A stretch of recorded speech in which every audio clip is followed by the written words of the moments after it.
ദിവ്യാത്മാക്കൾക്കെല്ലാം വിനീതമായ നമസ്കാരം.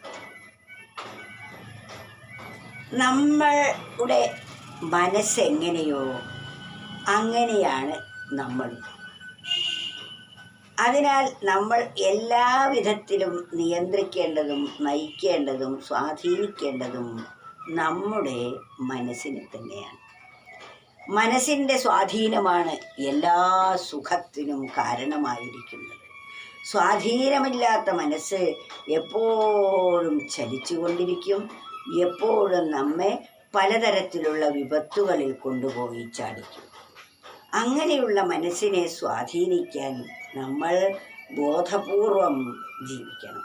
അതിനാണ് ധ്യാനം എന്ന് പറയുന്നത്. ധ്യാനം എന്നാൽ യാനം. ധീ എന്നാൽ ബോധം അല്ലെങ്കിൽ ബുദ്ധി. യാനം എന്നാൽ യാത്ര. എവിടെ എന്തു ചെയ്യുമ്പോഴും എവിടെ പോകുമ്പോഴും ബോധപൂർവം ബുദ്ധിപൂർവമായിരിക്കണം നമ്മുടെ ഓരോന്നും. അതാണ് വാസ്തവത്തിൽ ധ്യാനം. ആ ധ്യാനം നമുക്ക് എപ്പോഴൊക്കെ ആവാം. ധ്യാനത്തിനൊക്കെ ഓരോരോ സമയമുണ്ട്, അപ്പം മാത്രമേ ധ്യാനിക്കാൻ പാടുള്ളൂ, നാമം ജപിക്കാൻ പാടുള്ളൂ എന്നൊക്കെ കാരണന്മാർ പറയുന്നത് കേട്ടിട്ടില്ലേ? എന്നാൽ എപ്പോഴൊക്കെയാണ് ധ്യാനിക്കാൻ പാടില്ലാത്തത്, എപ്പോഴൊക്കെയാണ് ധ്യാനിക്കേണ്ടത് എന്ന് നമ്മളൊന്ന് വിചിന്തനം ചെയ്ത് ഈ ശ്ലോകം ഒന്ന് കേൾക്കുക. അപ്പോൾ മനസ്സിലാവും നമ്മുടെ ധാരണ പൂർണ്ണമായും ശരിയല്ല എന്ന്. നടന്നിട്ടോ നിന്നിട്ടോ അല്ല മനമേ, കിടന്നിട്ടോ സുഖമായിരുന്നു കൊണ്ടിട്ടോ, നടുനാടി തന്നിലെ ലക്ഷ്യം തന്നിൽ ഇടവിട്ടിടാതെ ഇരിക്കെൻ്റെ മനമേ. അതാണ് നമ്മൾ ചെയ്യേണ്ടത്. നടന്നിട്ടോ ധ്യാനം, ആ അവസ്ഥയ്ക്കാണ് ധ്യാനം എന്ന് പറയുന്നത്. എപ്പോഴാണ് ചെയ്യേണ്ടത്? നടന്നിട്ടാവാം, നിന്നിട്ടാവാം. നടന്നിട്ടോ നിന്നിട്ടോ, നടന്നിട്ടും ആവാം നിന്നിട്ടും ആവാം. മാത്രമല്ല കിടന്നിട്ടോ കിടന്നിട്ടും ആവാം. സുഖമായിരുന്നു കൊണ്ടിട്ടോ, നടന്നിട്ടോ നിന്നിട്ടോ കിടന്നിട്ടോ, അതുമല്ലെങ്കിൽ സുഖമായി ഇരുന്നു കൊണ്ടിട്ടോ ഇരുന്നിട്ടോ. നമ്മൾ മനസ്സെപ്പോഴും നടുനാടി തന്നിലെ ലക്ഷ്യം തന്നിൽ. നടുനാടി എന്ന് പറഞ്ഞാൽ നമ്മുടെ സുഷുമ്നാ നാഡി. ആ സുഷുമ്നാ നാഡിക്കകത്ത് 6 ആധാര കേന്ദ്രങ്ങളുണ്ട്. മൂലാധാരം ഏറ്റവും മലദ്വാരത്തിനും ജനനേന്ദ്രിയത്തിനും ഇടയ്ക്കാണ് ആ മൂലാധാരം. സ്വാധിഷ്ഠാനം, അതിനു മുകളിൽ സ്വാധിഷ്ഠാനം, അതിനും മുകളിൽ ഏകദേശം നാഭിയോടടുത്തെത്തുമ്പോൾ മണിപൂരകം, നമ്മൾ ഹൃദയത്തിൻ്റെ അടുത്തെത്തുമ്പോൾ അനാഹതം, ഈ തൊണ്ടക്കുഴിയിലെത്തുമ്പോൾ വിശുദ്ധി, ഭ്രൂമധ്യത്തിലെത്തുമ്പോൾ ആജ്ഞ, അതും കഴിഞ്ഞാൽ സഹസ്രാരപത്മം. അതാണ് നമ്മുടെ മസ്തിഷ്കം എന്ന് പറയുന്നത്. അതിൽ നടുനാടി തന്നിലെ ലക്ഷ്യം തന്നിൽ. നടുനാടി തന്നിലെ ലക്ഷ്യം എന്ന് പറഞ്ഞാൽ നമ്മുടെ ഹൃദയത്തിലോ അല്ലെങ്കിൽ ഭ്രൂമധ്യത്തിലോ മനസ്സ് എപ്പോഴും ഇരിക്കുന്നതിനെയാണ്. ധ്യാനത്തിന് ഒന്നുകിൽ ഹൃദയധ്യാനമാകാം, അല്ലെങ്കിൽ ഭ്രൂമധ്യത്തിൽ ധ്യാനിക്കാം. അതാണ് നടുനാടി തന്നിലെ ലക്ഷ്യം എന്ന് പറയുന്നത്.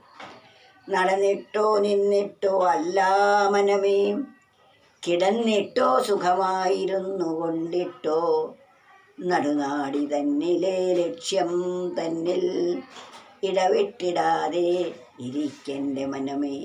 ആ നടുനാടിയായിരിക്കുന്ന ആ ഭ്രൂമധ്യത്തിലോ അനാഹത പത്മത്തിലോ നമ്മൾക്ക് ഇഷ്ടം എവിടെയാണോ ഇഷ്ടമായി തോന്നുന്നത് അവിടെ നമ്മുടെ മനസ്സിനെ ഇടവിടാതെ നിൽക്കാൻ അഭ്യസിക്കുക. നമ്മുടെ ആധാര പത്മത്തിൽ, ഹൃദയമധ്യത്തിൽ അല്ലെങ്കിൽ ഭ്രൂമധ്യത്തിൽ ഒരു താമര കൂമ്പിയാണിരിക്കുന്നത്. അത് വിടരും. അങ്ങനെ വിടർന്ന ഒരു താമരയിൽ ഭഗവാൻ നിൽക്കുന്നതായിട്ട് ഭാവന ചെയ്ത് അതിനെ തന്നെ നമ്മൾ നിരന്തരം വിചാരം ചെയ്യുന്നതിനെയാണ് ധ്യാനം എന്ന് പറയുന്നത്. അപ്പം ആ നടുനാടിയായിരിക്കണം നമ്മുടെയൊക്കെ ലക്ഷ്യം. അതാണ്. നടന്നിട്ടോ, അത് നടക്കുമ്പോഴും ആവാം, കിടന്നിട്ടും ആവാം, ഇരുന്നിട്ടും ആവാം, നടന്നിട്ടോ നിന്നിട്ടും ആവാം. നടന്നിട്ടോ നിന്നിട്ടോ അല്ല മനമേ, അല്ല എന്ന് പറഞ്ഞാൽ പാടില്ല എന്നല്ല അതിൻ്റെ അർത്ഥം. അതുമല്ലെങ്കിൽ നടന്നിട്ടോ, അല്ലെങ്കിൽ നിന്നിട്ടോ, അതുമല്ലെങ്കിൽ കിടന്നിട്ടോ, സുഖമായിരുന്നു കൊണ്ടിട്ടോ. നടന്നിട്ടോ നിന്നിട്ടോ ഇരുന്നിട്ടോ സുഖമായി കിടന്നുകൊണ്ടിട്ടോ. നടുനാടി തന്നിലെ ആ ഭ്രൂമധ്യത്തിൽ അല്ലെങ്കിൽ അനാഹത പത്മത്തിൽ ആ നടുനാടി തന്നിലെ ലക്ഷ്യം തന്നിൽ ഇടവിട്ടിടാതെ ഇരിക്കെൻ്റെ മനമേ.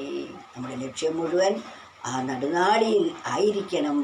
അപ്പോൾ മനസ്സ് തനിയേ നിശ്ചലമാകും, തനിക്ക് സ്വാധീനവുമായിത്തീരും. ഇതെപ്പോഴും വേണം. നമ്മൾ ഏത് കർമ്മം ചെയ്യുമ്പോഴും വേണം, എവിടെ പോകുമ്പോഴും വേണം. നമ്മുടെ മനസ്സെപ്പോഴും ആത്മോന്മുഖമായി തിരിയുക എന്നതാണ് പ്രധാനം. അതിനിരുന്ന് ഒരു ഗീതയിൽ പറഞ്ഞിരിക്കുന്നു, ധ്യാനത്തിൻ്റെതൊക്കെ ആദ്യത്തിലുള്ള പടിയാണ്. കാരണം അധികം ഉയരത്തിലോ അധികം താഴ്ചയോ ഇല്ലാതെ നല്ല സ്മൂത്ത് മിനുസമുള്ളതായ ഒരു പീഠം വെച്ച് ആ പീഠത്തിൻ്റെ മുകളിൽ നല്ല തുണിയിട്ട് അതിന് മുകളിൽ ഇരുന്നിട്ട് വേണം ധ്യാനിക്കാൻ എന്നൊക്കെയാണ്. അപ്പം അതൊക്കെ ഒരു പരിധി നമുക്ക് ആവശ്യമാണ്. അത് കൂടിയേ കഴിയൂ എന്നില്ല. എപ്പോഴും അങ്ങനെ ഇരിക്കേണ്ട. മറ്റു പല കർമ്മങ്ങളും ചെയ്യാനുള്ള ആളുകൾ എന്ത് ചെയ്യണം? അത് അപ്രകാരത്തിൽ കുറച്ച് സമയം 1-2 മണിക്കൂർ നേരം ഇരുന്നതിന് ശേഷം പിന്നീട് നടന്നിക്കുമ്പോഴും ആ ചിന്ത വേണം, ഇരിക്കുമ്പോഴും അത് തന്നെയായിരിക്കണം, കിടക്കുമ്പോഴും അത് തന്നെയായിരിക്കണം, നിൽക്കുമ്പോഴും അത് തന്നെയായിരിക്കണം. നടന്നിട്ടോ നിന്നിട്ടോ അല്ല മനമേ, കിടന്നിട്ടോ സുഖമായിരുന്നു കൊണ്ടിട്ടോ. നടുനാടി തന്നിലെ ലക്ഷ്യം തന്നിൽ ഇടവിട്ടിടാതെ ഇരിക്കെൻ്റെ മനമേ. എത്ര വലിയ ഒരു സത്യമാണ്! ധ്യാനത്തിനുള്ള എളുപ്പ വഴിയാണ് നമുക്ക് പറഞ്ഞു തരുന്നത്. അതനുസരിച്ചാൽ അതിനനുസരിച്ച് ആ ലക്ഷ്യമാർഗത്തിൽ നമുക്ക് എത്തിച്ചേരാൻ സാധിക്കുന്നതാണ്.